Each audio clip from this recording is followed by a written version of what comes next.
Something that we must understand before we move into formulas and functions, really before we move into anything involving manipulating data in a spreadsheet, is we have to understand cell references. A cell reference means that we're pulling information from another cell.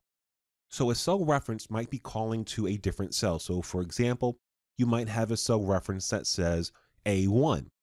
This is pulling information from column A, row 1. It's pulling information from another cell.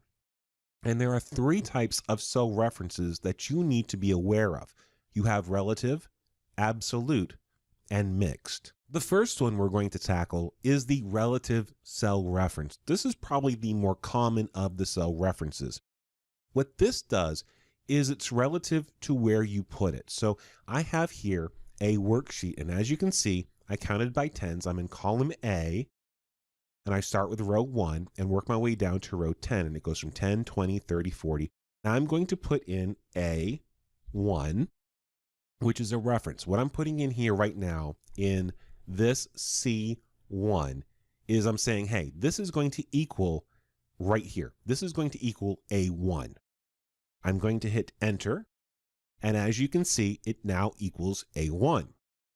I'm going to click on this. I'm going to use my autofill handle, drag it down. And as you can see, it's a mirror copy of this. To understand what's going on, we have to see behind the curtain. We have to see the formulas that are happening here. We could click on each individual cell and see up here in the formula bar what's going on. But there's an easier way to look at this. I'm going to go to my formulas tab up here, and I'm going to go over here to formula auditing, and I'm going to click on show formulas. This shows us the formulas that are in each cell. And as you can see, it created the first one. We created the first one as A1. We created this reference. We said this is going to equal A1. And as I dragged down, Excel figured out the pattern and said, okay, if this is equal to A1, you're dragging down, this must be equal to A2, A3, A4, A5, A6, moving down. This is a relative cell reference. Very handy, and usually this is what we need. There are some situations when we don't want Excel to make these relative. We don't want Excel to change these. Instead, we want something known as an absolute cell reference, which means it remains constant. It doesn't change.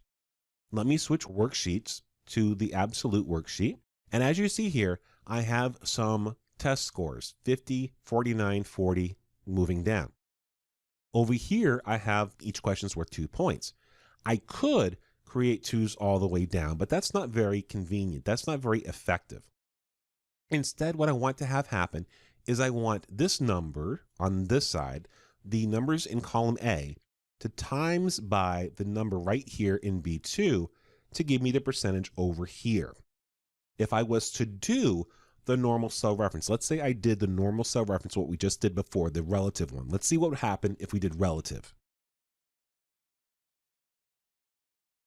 That one's correct. Let's move our way down. And as you see, they'd be wrong because let's go to our formulas and show formula. As you can see, the relative kicked in, and now instead of B2 all the way down, it went B4, B5, B6. So we want the B2 to remain constant all the way down. Let's wipe this out. And instead, it's a simple little addition. What we can do here is add a $sign. So I'm going to go here and I'm going to add a $sign. Now I did a shortcut. F4 is the shortcut. And that put a $sign in front of the B and a $sign in front of the 2. Remember, there are two values here. There's a column value and there's the row value.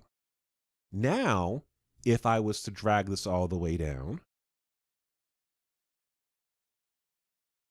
let's see if it worked. Let me click off show formulas. And as you can see, the numbers added up correctly. Let's go back to show formulas. Again, I'm in formulas and show formulas. And what creates a absolute reference is that $sign in the mix. So as you can see, I've got a $sign in front of the B, which says the column remains the same. And I have a $sign in front of the 2, which says that the row remains the same. Of course, we might also have something known as a mixed reference. A mixed reference is where you might want the row to change and the column to remain the same, or the column to remain the same and the row to remain the same. So here I have set up the same column. We're going to keep this all the same column. So we want all of this to remain A. As you can see, let's go to Formulas, Show Formula. I have the $sign in front of the A, but I don't have a $sign in front of the 2. Remember, there are 2 values here. There is the column value and there is the row value. The column value has that $sign in front of it, so it says this remains the same, but there's nothing in front of the 2.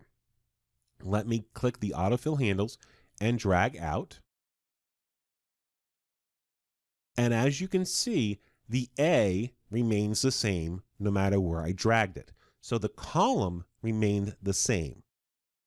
The row, however, changed 2, 3, 4, 2, 3, 4, because there wasn't anything in front of the row saying you stay the same. Scrolling down a little bit, we want the same rows this time. So as you see, the A doesn't have any $sign in front of it, while the rows do. Let me drag this down.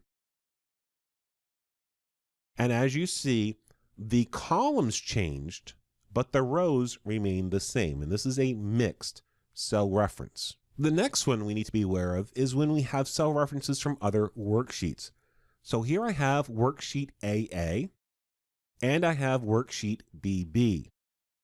I want to take information from worksheet BB and I want to bring it into worksheet AA. I want a reference here from BB. To start this, I need to press the equal sign. I am then going to go to worksheet BB. I'm going to select something. Let's select C10, and then I'm going to hit enter.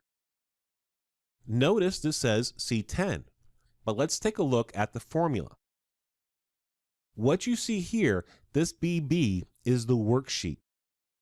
So it's the worksheet and then the column and the row in the worksheet where we find that information. Finally, we can have a reference to another workbook altogether.